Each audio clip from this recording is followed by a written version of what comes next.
I recently made a video looking through the town designs in Pokemon Scarlet and Violet, and while working on that video, I couldn't help but notice how a lot of open world games seem to be inspired by Legend of Zelda Breath of the Wild. After all, the game received a lot of praise from the community, and even though it wasn't the first open world game, it has become somewhat of a gold standard in the industry. However, one of the main criticisms the game got was regarding its execution of story, which was all about how Calamity Ganon and his goons had messed up the world. A lot of the story points were centered around the game's towns, and even then, the plot points felt pretty weak. But now that Tears of the Kingdom is out, I'm curious to see how the gold standard sequel improved in this specific aspect. To do so, I will review all 11 major settlements in the game, along with their relevant quests and contributions to the game's overall story. Also, spoiler warning, now let's begin with the least town-like place you get to visit in the game, Lookout Landing. I realize this place is more of a fort than a town, however, it functions more like other towns than just another stable. So just squint your judgy little eyes and check it. This is where you get to meet Pura, who gives you the quest to keep you going for the rest of the game. It functions as a nice hub since it's literally in the center of the map, and you can just head in any direction. It provides you with all of your adventuring necessities. There's a shop, a statue, a free bed, a cooking pot, and a stable, but you don't get that last one unlocked until later in the game. Also, whenever you complete any of the 4 main town quests, you get citizens from that town in Lookout Landing. My favorite one is this Gerudo guard named Cora, not because I know someone with that name or anything. As you progress through the game, you get a side quest that leads you to the bargain statue, which will let you convert your hearts to stamina and vice versa, for a small fee that is. It also happens to be right next to the tunnel that leads right into Hyrule Castle. After all, this hub area under the fountain was supposed to be a safe house for the royal family, except instead of them running out, you can now use this passage to run in. The main activity that brings you back to this area, other than the story quests or Pura, you simps, is this guy, who has you go on monster hunting quests. Once you complete all of the quests, you can talk to him again to see how many more monsters of that class are left for you to defeat, and once you have defeated all of them, you can get a little medal. It's one of those optional completionist activities that the game lets you do, the only real downside being that there's too many of some of these monsters. Kinda wish this guy would also say, hey, I got reports of X monster in this area, so you don't have to use online maps to figure out which of the 80 plus taluses you haven't beaten up yet. Overall, I think Lookout Landing is an excellent hub spot with great lore that develops well as you progress through the story, and has a good post-game activity for those who want more. The only real downside is how long it takes to get the stable quest, since by that point you'll end up teleporting to a nearby stable instead of here when you're coming to the area. I gotta give it an A rank.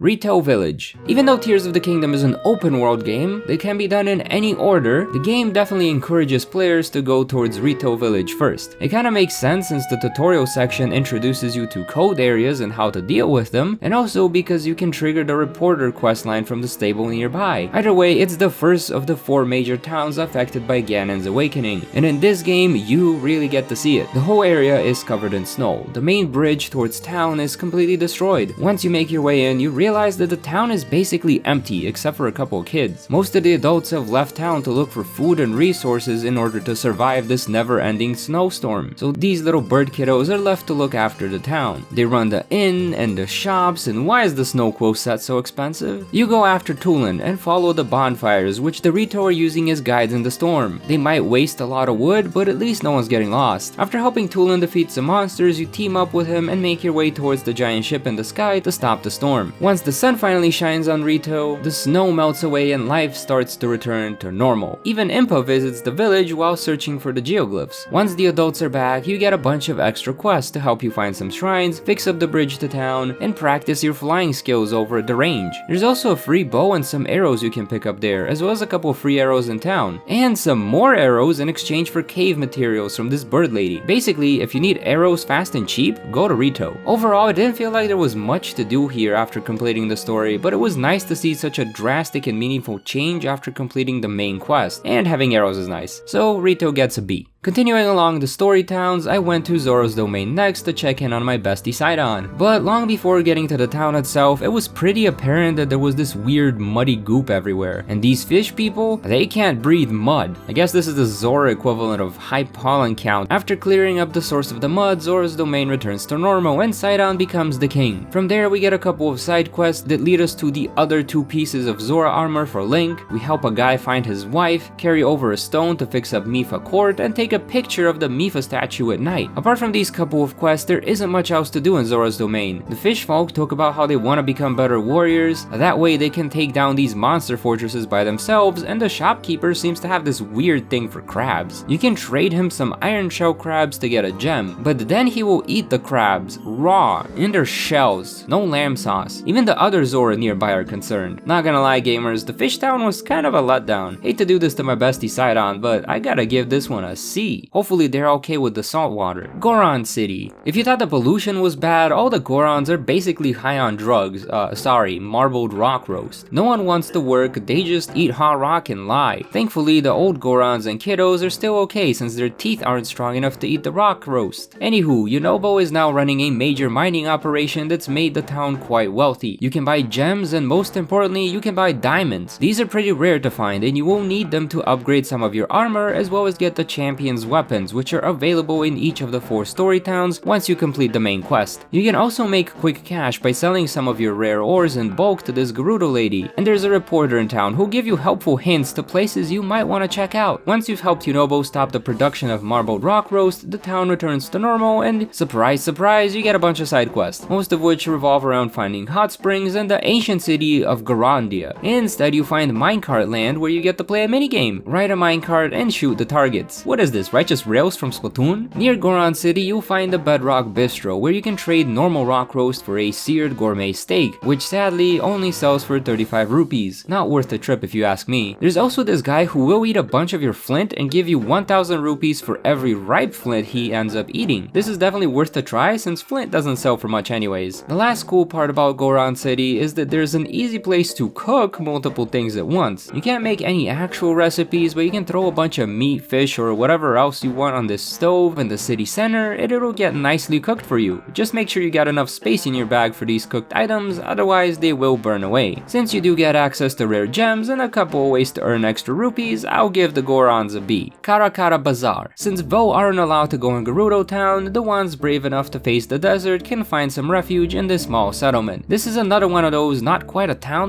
but functions like one areas, similar to Lookout Landing. You got a lot of Gerudo warriors stationed here to protect the bazaar, as well as a crew of Hylian treasure hunters who found this cool looking orb thing which you will need for a quest later. This is also the only non-stable area where you can run into your favorite bug-themed salesman, although it also has a bunch of regular shops as well. The most useful shop is this one that sells you the Desert Vo headgear, which will give you enough heat resistance to explore the desert during the day, and that's about it. Not much to do or see here. D. Gerudo Town. For a town that doesn't allow Vo, it sure is pretty empty when you walk in. Out of all the damaged towns I found this one to be the most interesting, as all of the Gerudo have found shelter underneath the palace, and since their leader Riju knows Link, you are allowed in as well. No more cross-dressing required, although it is a shame that the outfit is completely removed from the game. In the underground you have a nice little rest area for the kiddos, a night school for the Vi to get ready for the dating world, an archaeologist trying to learn about some glyphs, and of course, a jail? You can also jump down the water holes and explore more of the tunnels beneath the city, which you will need to do to access the hidden clothing shop. And this town has my favorite story related challenge where you basically play a tower defense like mode to protect the town from the invading Gibdo. Once the town is saved, you get access to the inn, which comes with a half-off spa treatment offered by a staff in training, but she's kinda bad at it, so most of the time you don't get any of the benefits from the spa treatment. There's also a jewelry shop for these rare mineral items you can wear. I never ended up wearing any of them, but I bought them anyways. And you can also rent out some sand seals to explore the deserts with ease. There is a pretty long quest line where you help this archaeologist uncover the secret history of the Gerudo, taking pictures of all the murals and collecting all of the Gerudo balls. If you're stuck on finding their locations, you can feed a splash fruit to Patricia, who will use her clairvoyance to tell you the exact coordinates of a ball that you're missing. She could give you even more coordinates after the quest, but I can't be bothered to go to this random spot in a cave somewhere. If you know where it leads, do let me know in the comments below. Once the quest is complete, the archaeologist agrees to put your name in a research paper. Wow, this is just like real life me. If you run around beneath the town, you'll find these floating bottles, calling for someone's one true love, which I guess is me? This lady gets so excited that she'll make you a daily meal, although that daily meal is usually just dubious food. Maybe she should take some lessons from the Hylian chef nearby, who's here to share some of her recipes. Chances are she's the one that made all of the posters you see throughout the game. A real MVP if you ask me. This guy is also an MVP of sorts for being able to sneak into Gerudo Town undetected. Also, another fun fact is that if you dress up as a Yiga clan member, the guards will arrest you and throw you in jail. But but if you're standing close enough to the sneaky Vo, you won't get caught, just don't stray too far. In the jail cell, you'll find another Vo. This one's here because he misses his wife and kid. As it turns out, his wife works at the secret clothing shop, and he could see his kid running around the underground back when everyone was in the shelter. It's a bit sad to realize that even though the Gerudo go out of their way to train on how to pick up Vo, and then go on these super long quests in search of the love of their life, when they do have a kid, that kid is required to return to Gerudo Town once they reach a certain age. Sure hope we don't run into anyone who has to deal with this tradition later in the game.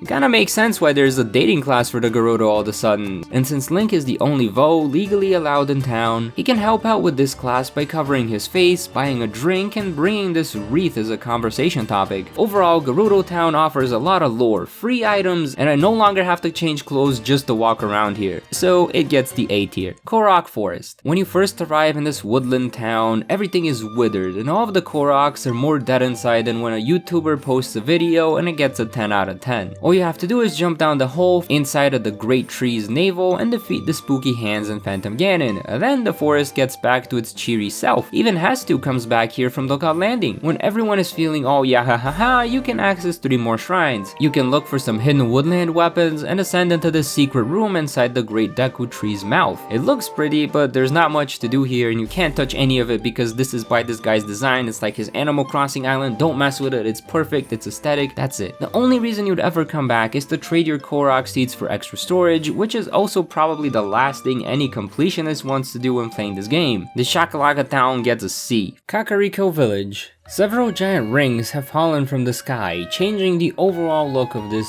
quaint little Sheikah town. The chicken guy now researches sky ruins, which was a pretty fun side quest in my opinion. Meanwhile, his chickens are guarding the old lady's plum garden. Also, why are the clothes so expensive? Turns out this girl's grandma is sick and they need the money to pay for medicine. Wow, even the Gorons who were using their money for drugs were charging less than these guys. The good news is that once you made medicine for grandma, the prices come back down to normal. There were a couple of more fun side quests like looking for the sleepy inn owner who kinda just made beds for the research team and then decided to take a really long nap. Apart from getting to check out the sky rings and the story quest and going on an expedition with this buff dude, not much else happens here. It's one of the few places you can buy carrots and every day you get a wreath from this little girl for only 5 rupees. I guess that's the Zelda version of a lemonade stand. And there's one bit of evidence for everyone wondering what the heck happened to all of the Breath of the Wild stuff in this game. I mean, the shrines are all gone, the guardians are gone, the divine beasts are not to be heard of, everything is gone. Everything except for the painting of the prophecy from the first game. So I guess there's at least a little bit of lore and random quests to do here, so I guess I'll give it a B. Hateno Village. This peaceful farming village in the east of Hyrule is now decorated with a bunch of random mushroom sculptures and everyone's dressed kinda weird. At first I thought that maybe some kind of parasitic fungal monster had infiltrated the town, but nope, it's just a clothing designer named Cece coming back to revolutionize Hateno. The village is caught in a struggle between farming and fashion, an election between the current mayor and Cece herself. You even get to go around passing mushrooms to those who aren't already on Cece's side and sneak around at night to get some dirt on both candidates. Turns out that the mayor is secretly working to develop a mushroom-looking pumpkin so that their produce fits the style of Cece's brand. Meanwhile, Cece is sneaking off to munch on the fresh local grown produce which she loves oh so much. You also get this creepy guy who's in love with the shop girl and then asks us to wingman for him, and he ends up having to collect 100 frogs for her because apparently that's what she likes. Not really, but it's kind of like when someone walks up to you and says, "Hey,